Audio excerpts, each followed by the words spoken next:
هموطنان، جوانان قیام آفرین، در سالگرد انقلاب 57 به مردم و جوانانی که دیکتاتوری شاه را سرنگون کردند، همچنین به جوانانی که امروز برای براندازی دیکتاتوری شیخ به پا خاسته‌اند درود می‌فرستیم. پس سلام بر شجاعان و دلیرانی که امروز برای رهایی انقلاب اسیر شده از چنگال ولایت فقیه به قیام برخاستند و زبان حال آنها این است که میکشم از دهن گرگ برون انقلابی که به سرقت رفته است.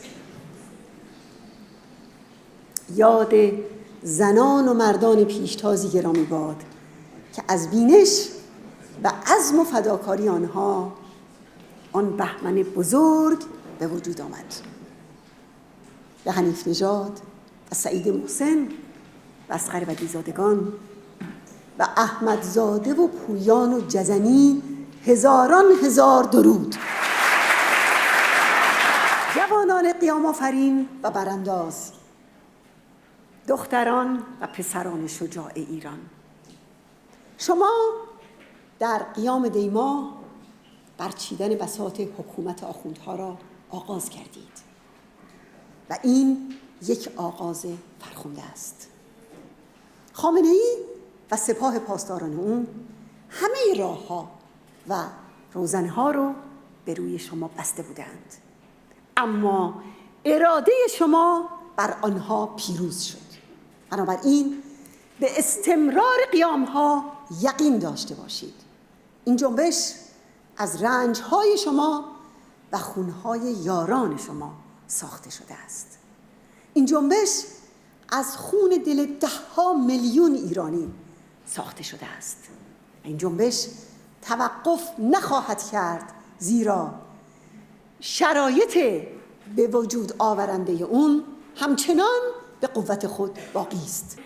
بنابراین هم‌میهنان عزیز و حضار گرامی، قیام اخیر اثبات کرد که مردم ایران به چیزی جز سرنگونی رژیم و استقرار آزادی رضایت نمی‌دهند. حضور زنان و جوانان در صف مقدم قیام‌ها تضمین ادامه قیام است. زنان ایران 39 سال است که هدف سرکوب و تحقیر سیستماتیک قرار داشتند.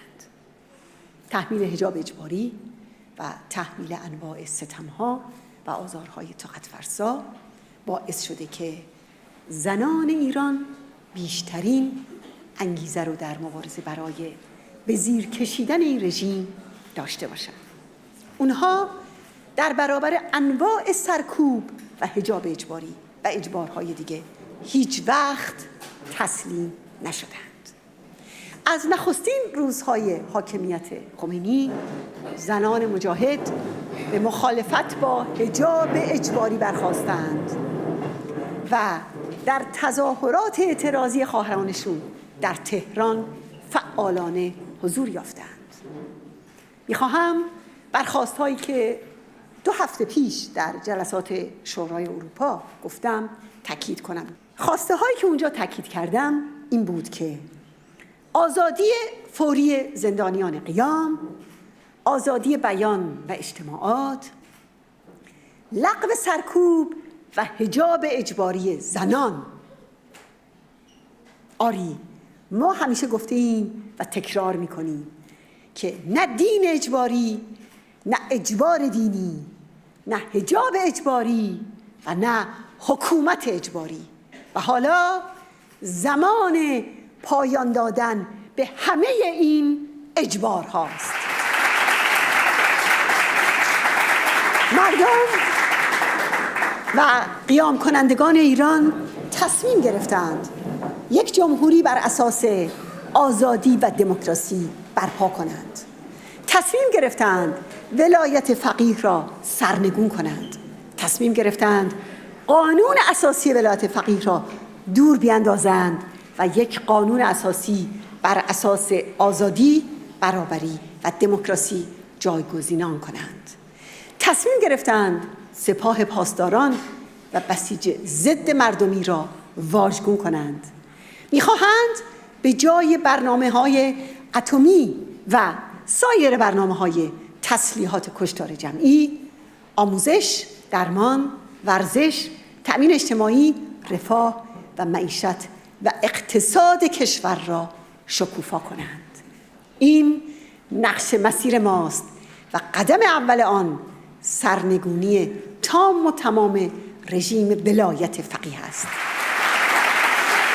آری، این نقش مسیر ما به نام آزادی، برای آزادی و به سوی آزادی است و صبح آزادی ایران و ایرانی فرا میرسد. سلام بر قیام آفرینان و خیزش های مردم ایران.